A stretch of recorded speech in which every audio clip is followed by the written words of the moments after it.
Welcome to Happy Learning. Now we will see educational psychology. Educational psychology comes under applied psychology. Educational psychology helps the teacher to understand the development of his pupils, the range and limits of their capacities. The essential knowledge and skill to do this job and satisfactorily is supplied by educational psychology for the teachers. Coming to the nature and educational psychology, by applying the principles and techniques of psychology, it tries to study the behavior and the experiences of the students. Educational psychology limits its study to the behavior of the pupils, that is, the learner, in relation to educational environment. It is also a positive science, but it is not a perfect science.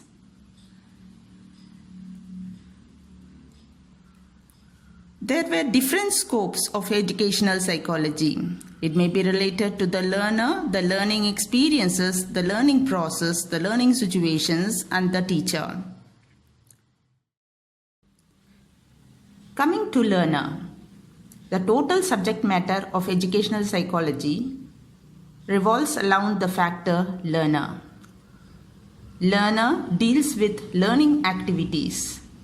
He deals with the techniques of knowing how well to learn. Learning experiences is the second area of educational psychology scope.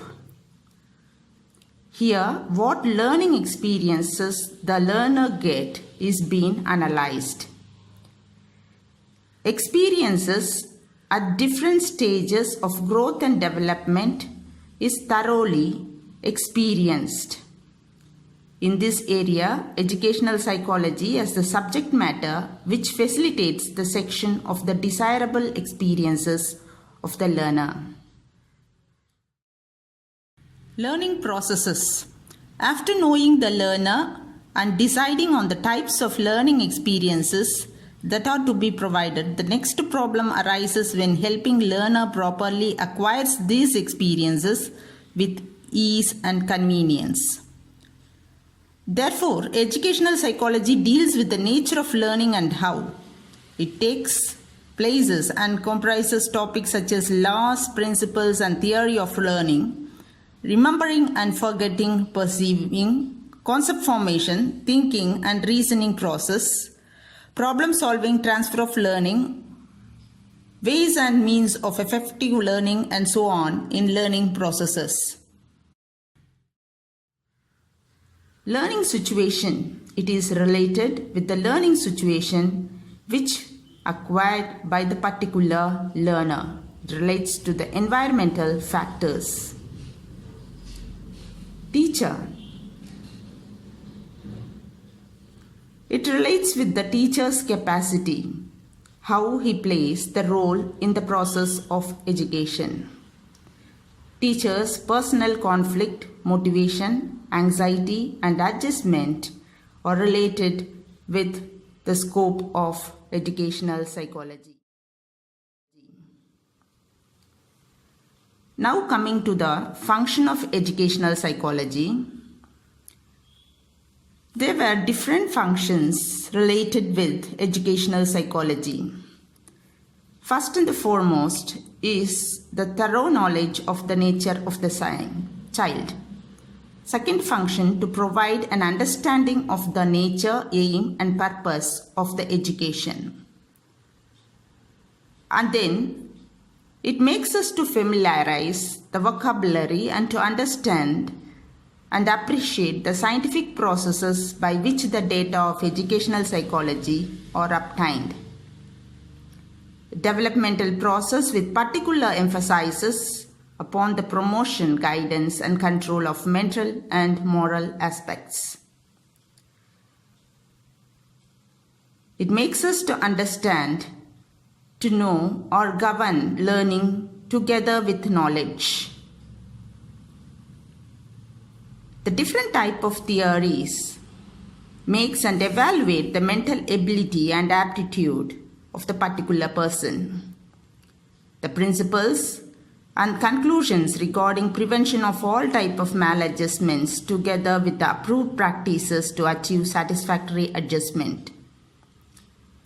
Prospective teachers realize that the most essential purpose is to teach.